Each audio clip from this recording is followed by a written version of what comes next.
Est-ce que tu peux ovationner la présence de l'Éternel en ce moment? Ovationne cette présence. Et sous vos grandes ovations, nous invitons notre pasteur, sous vos grandes ovations, nous invitons notre pasteur Salavi, sous vos grandes ovations, nous invitons notre pasteur Salavi, sous vos grandes ovations.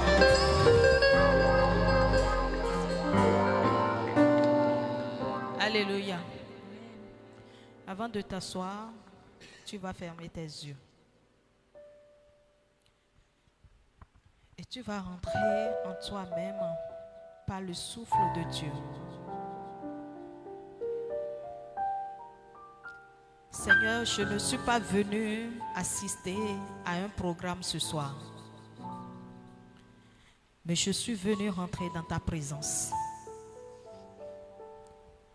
Je suis venu expérimenter une autre dimension avec toi, Seigneur. C'est la raison de ma présence ici ce soir. Dis-le à l'Éternel. Je suis venu expérimenter une autre dimension avec toi. Je ne suis pas venu parce qu'on m'a invité, mais simplement parce que j'ai trouvé que c'est l'occasion de vivre ta présence. C'est pour cela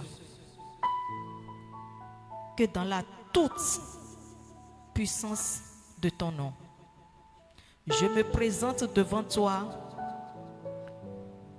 non avec mes œuvres, mais avec le sang de Jésus-Christ. Je viens devant toi ce soir, Seigneur, par le sang de Jésus. Ce sang qui m'a réconcilié avec toi. Ce sang qui m'a permis d'avoir accès à ton intimité. Parce que oui, Seigneur, je veux vivre l'intimité parfaite avec toi ce soir. Je veux devenir fusionnel avec toi. Je veux t'élever à la dimension que tu mérites. Et je veux vivre la transformation de ton image en moi.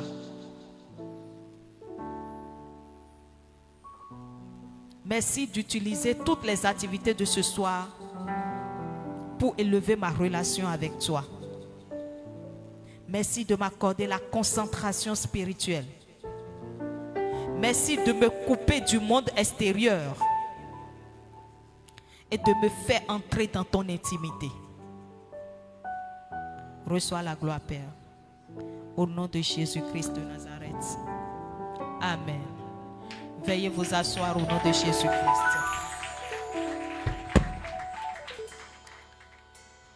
Alors, nous sommes à une activité d'adoration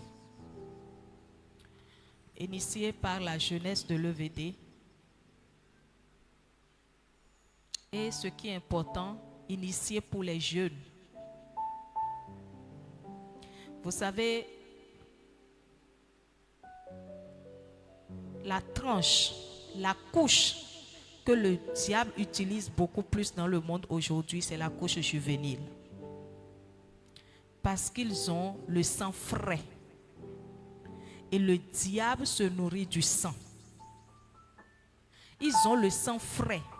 Pas seulement le sang qui coule dans les veines. Mais ils ont la destinée toute fraîche. Ils ont l'étoile qui est encore dans son état pur. Ils ont l'étoile qui est encore remplie, qui possède encore la gloire précieuse de Dieu. Et le diable, lui, il va chercher ce qu'il y a de meilleur, ce qu'il y a d'excellent. C'est ça qu'il aime. La vraie chair, la chair pure, la chair juteuse. Et la jeunesse est la cible parfaite pour le diable. Ce qui fait que vous allez constater que dans le monde en général, que ce soit dans le monde physique, quand je dis physique, je prends les hommes, les humains de la terre, Et particulièrement dans le monde chrétien, vous allez constater que la jeunesse est en crise identitaire. La jeunesse se perd. La jeunesse est troublée. La jeunesse vit des maux pénibles. La jeunesse aujourd'hui est frappée par des malheurs qui dépassent même l'entendement humain. Les plus grandes blessures émotionnelles visitent la jeunesse aujourd'hui. Les plus grands problèmes aujourd'hui, c'est la jeunesse. Quand ensemble, nous faisons un point rapide. Si aujourd'hui, vous avez l'habitude d'aller fréquemment dans les hôpitaux, vous allez voir que la jeunesse est en grande partie remplie dans les grands centres de spécialité. Quand je dis spécialité, vous n'allez pas beaucoup les voir dans la médecine générale, maladies simples, palu, mais vous allez les voir traîner des problèmes de cœur, des problèmes de prostate, des problèmes de cancer, des problèmes de diabète. Les jeunes, des problèmes de reins. On voit aujourd'hui dans des grands centres des enfants de 10 ans, des adolescents de 12 ans, de 15 ans, des jeunes qui n'ont même pas encore eu la grâce de vivre le mariage, d'avoir des enfants et qui sont frappés par la prostate. On voit des jeunes aujourd'hui où on dit qu'ils souffrent du cancer du sein, ils souffrent du cancer du sang, pardon. Ils souffrent du cancer de la moelle épinière. Si vous allez dans les prisons, beaucoup plus à notre ère, et vous en savez quelque chose, la jeunesse est remplie à foison. Ce n'est pas seulement de la délinquance, mais la délinquance vient de quelque part. Parce qu'il y a crise identitaire. Vous allez voir aujourd'hui dans les centres psychiatriques des jeunes. Tu vas là-bas pour des œuvres sociales, tu vas voir des jeunes, des enfants qui marchent et qui parlent seuls, qui ne savent même plus à quoi. Il a déjà fait quoi dans la vie? Il a déjà connu la vie, il est né quand? Vous allez voir aujourd'hui dans les cabinets, avec les psychologues ou avec les psychiatres, vous allez les voir tout le temps recevoir des enfants alignés sur des bancs. Vous prenez aujourd'hui les mariages qui sont, surtout les mariages chrétiens, qui sont détruits. Vous faites le point dans les églises, vous voyez que ce sont des jeunes qui se sont mariés à peine 2 ans, 3 ans, 5 ans. Vous allez dans les tribunaux. Dès que vous voyez des véhicules de police s'arrêter, même s'ils sont 20, à peine vous allez trouver 3 ou 4 adultes. Tout le reste est des jeunes, des enfants. Dans la rue aujourd'hui, partout. Aujourd'hui, le gouvernement fait l'assainissement, mais vous allez voir des jeunes partout. Les plus grands vices aujourd'hui, les plus grands malheurs aujourd'hui, c'est dans le milieu de la jeunesse. Et le mal du siècle, encore, c'est lequel? Et pour ceux qui ont suivi l'enseignement du prophète la dernière fois, le mal du siècle, c'est le mal des réseaux sociaux. Parce que la jeunesse, n'ayant plus d'identité, utilise tout ça dans un mauvais sens. Quelqu'un qui disait tout à l'heure qu'il y a un monsieur qui était allé en campagne dans une région éloignée et je crois que c'est au cours de la campagne un agent d'une mairie ou d'une collectivité locale qui est tombé dans le puits et qui est mort. Et si vous voyez, ce qui est exaspérant, c'est que si vous voyez la réaction des jeunes, les jeunes ont commencé par réagir en disant, bon, pour lui c'est bon, il a même été agent de mairie avant de mourir. Le jeune aujourd'hui est en perte d'identité. Il s'identifie à tout. Le jeune s'identifie à la mort, au malheur. Le jeune aujourd'hui adore les artistes, les célébrités, sans savoir que tous ceux-là sont des mandatés du diable. On s'identifie à eux. On a perdu le repère. C'est vrai, ce n'est pas toujours la faute de la jeunesse. Il y a des parents qui ont démissionné. Il y a des parents qui, à la recherche de vos mieux-être, ne se préoccupent plus de vous. Mais devant Dieu, chacun est responsable de sa vie. Tu n'iras pas rendre compte à Dieu en disant « Je n'ai pas pu accomplir ma destinée parce que mes parents n'étaient pas là. J'ai échoué parce que ma mère ne vit plus. Je n'ai pas réussi parce que mon père a pris une autre femme. » Il n'y a pas de raison devant Dieu. Qu'est-ce qu'il faut faire aujourd'hui? Est-ce qu'il faut laisser le mal continuer? C'est pourquoi je dis ce soir que la jeunesse de l'EVD a choisi la bonne part. Vous avez vraiment choisi la bonne part. Et cela, je crois que le ciel même vous applaudit au nom de Jésus-Christ. Parce que tout d'abord, avoir une idée de se réunir autour de la chose de Dieu. Dans le monde d'aujourd'hui, ce n'est pas facile pour les adultes, encore moins la jeunesse.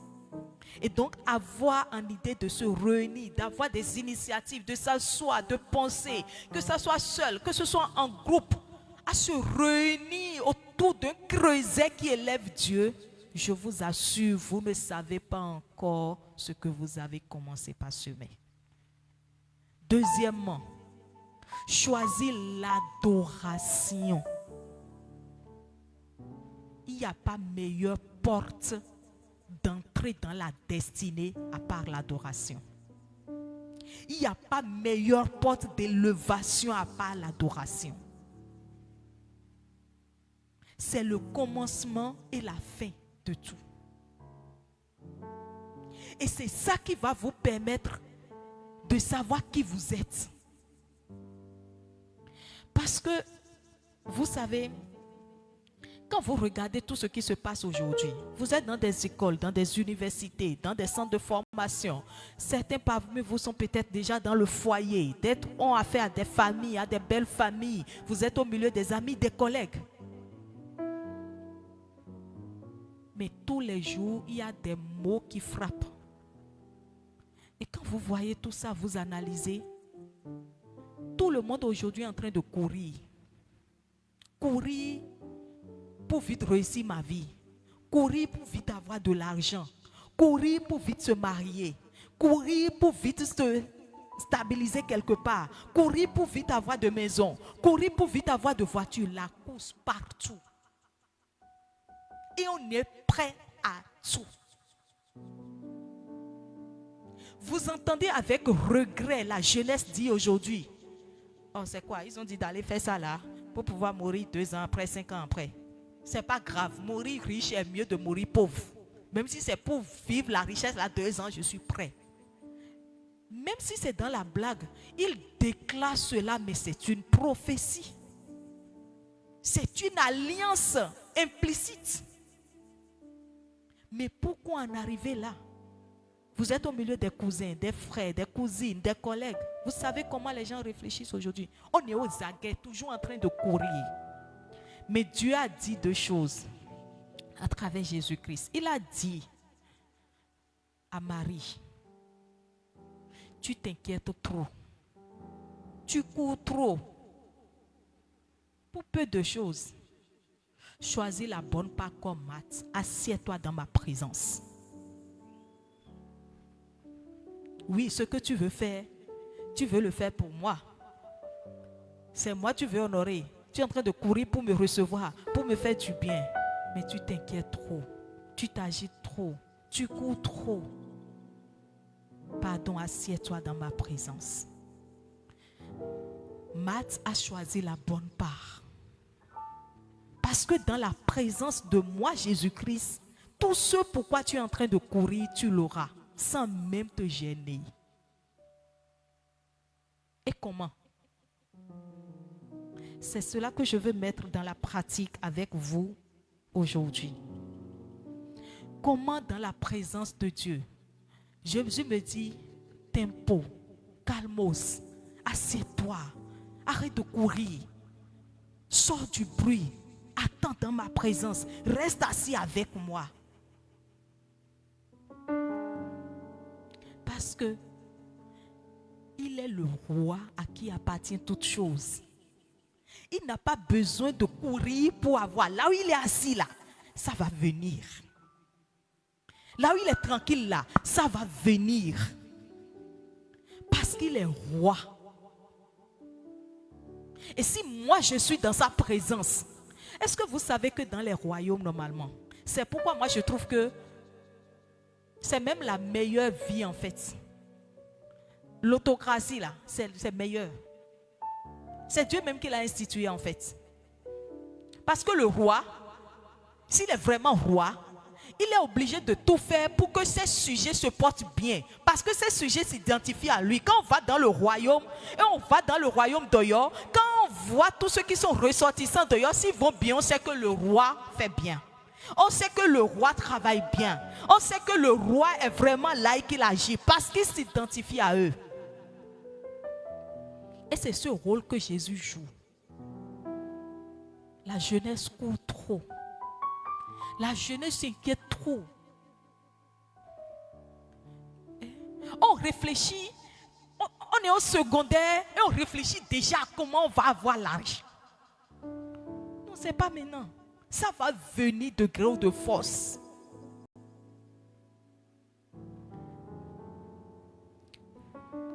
Ne dépassez pas les étapes. Restez dans le processus. Et le processus commence par ce que vous avez initié ce soir.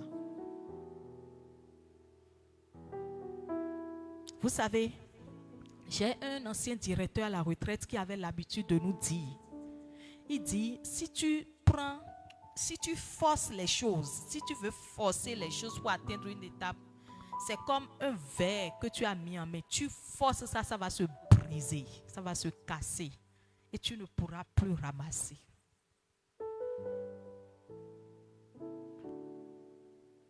La jeunesse est en crise identitaire parce qu'il ne s'identifie plus à Dieu. Dieu, c'est lui qui est votre destinée. C'est lui qui est votre réussite. C'est lui qui a fait des plans parfaits sur vous. Et quelle que soit l'origine, même familiale, quelles que soient les malédictions générationnelles, si vous vous identifiez à Dieu, rien ne se passera de mauvais sur vous. Votre vie va s'accomplir dans le temps de Dieu. Mais la jeunesse s'identifie aujourd'hui à un petit qui, on ne sait ce qu'il fait, dans quoi il est, et roule des voitures, construit des maisons, alors qu'il a vendu son âme, et c'est peut-être pour 3 ans.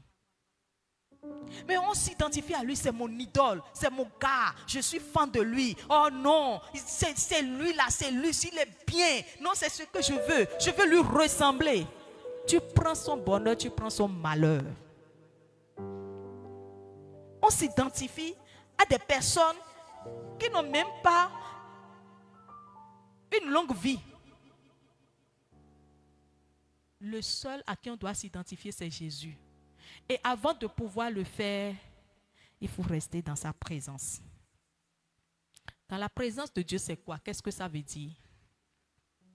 Qu'est-ce qu'on appelle dans la présence de Dieu? Dans la présence de Dieu, tu viens avec lui, sans peur, merci, sans peur, sans crainte, sans trouble.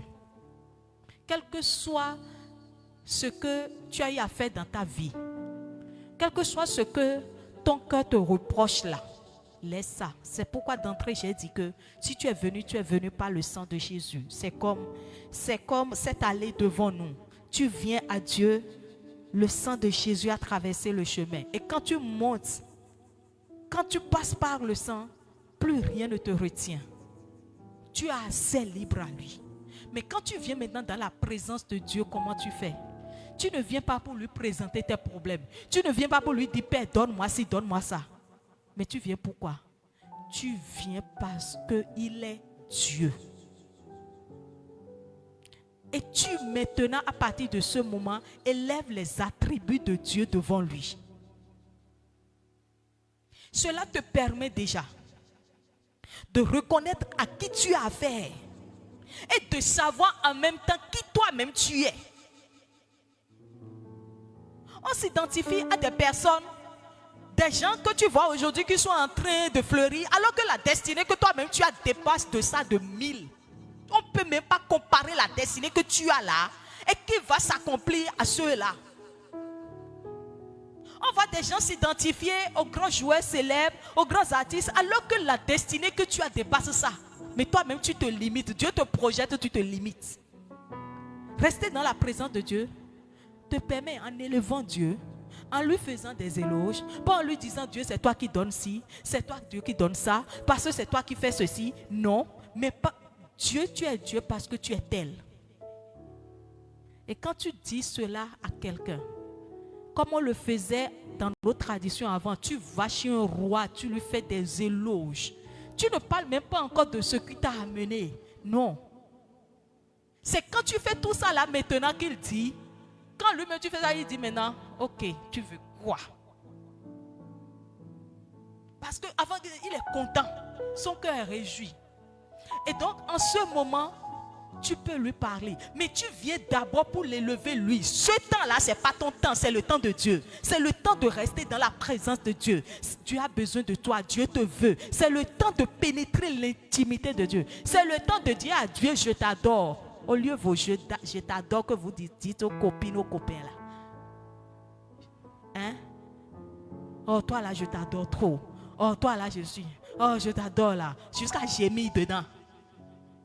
Dans un monde spirituel. Et rentrer dans cette alliance. La personne meurt quelque temps après, tu suis. Parce que tu ne t'es pas identifié à celui qui ne meurt jamais. Et donc, quand tu fais tout ça maintenant, ça te permet de savoir qui tu es. Qui tu es comment? Lui-même te révèle ta destinée. Il commence par te parler, par marcher avec toi, par montrer qui tu es. Il te parle. Il te révèle des choses les plus profondes, les choses les plus cachées. Jean 4, 24 dit, Dieu est esprit, il faut que ceux qui l'adorent en esprit, en vérité. Et donc, en comprenant que Dieu, tu dois entrer dans sa présence et développer cette intimité spirituelle, tu reconnais déjà qui il est un. Et tu reconnais par là qui toi-même tu es esprit et non, tu n'es pas chair. Tu es esprit. On t'appelle du nom de, comme moi Stella. Mais Dieu m'appelle de quel nom? Je suis qui pour Dieu? Il m'a appelé Stella, je suis Stella, je suis qui pour lui? Il m'a envoyé pourquoi? Et c'est à partir de là, il commence par te révéler. Et quand tu pénètres la présence de Dieu, si réellement tu pénètres, tu vois la lumière. Et quand tu vois la lumière, toi-même tu deviens lumière que le monde ne peut éteindre. Tu es transformé en cette même image de gloire en gloire. Donc ce pourquoi vous courez là, c'est caché ici. Je vous en supplie. Que Dieu vous donne la grâce et la sagesse de me tenir de tels programmes, de pouvoir les cultiver, de ne pas être découragé en chemin, de ne pas faiblir, de continuer, de forcer. Je vous assure, l'adoration, c'est l'âme la plus puissante que tout. C'est dire à Dieu, et même tout ce qui est dans ta vie là, il vient prendre en fait. Il te libère lui-même. Il te donne ce que tu n'as pas demandé. Il te donne le meilleur.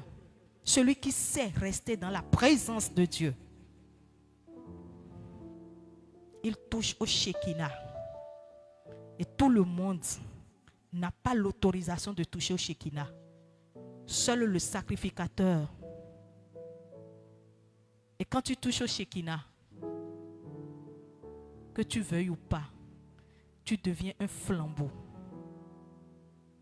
Même dans ton coin, petite activité, petite vie que tu as, Dieu va révéler ça et te rendre grand. Éternel, tu règnes. Je veux donner simple pour finir. Tu règnes, tu domines, tu es fidèle. Tu es mon amour, je t'aime de tout mon cœur. D'abord, tout ce que tu sais dire, quand il s'agit de Dieu, là, on ne sait pas écrire lettre, hein? On ne sait pas écrire message. Hein? On ne connaît pas les meilleurs mots, hein? Les meilleurs mots pour démontrer son sentiment, manifester son amour. Même à Dieu, il faut savoir faire. Même la cour que tu fais au dehors, la fais-le à Dieu. C'est le moment, c'est le moment. C'est Dieu là ton meilleur partenaire.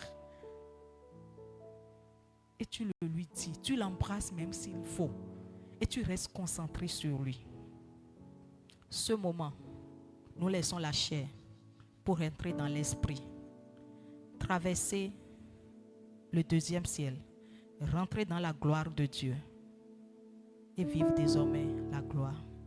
Que Dieu vous bénisse au nom de Jésus-Christ de Nazareth.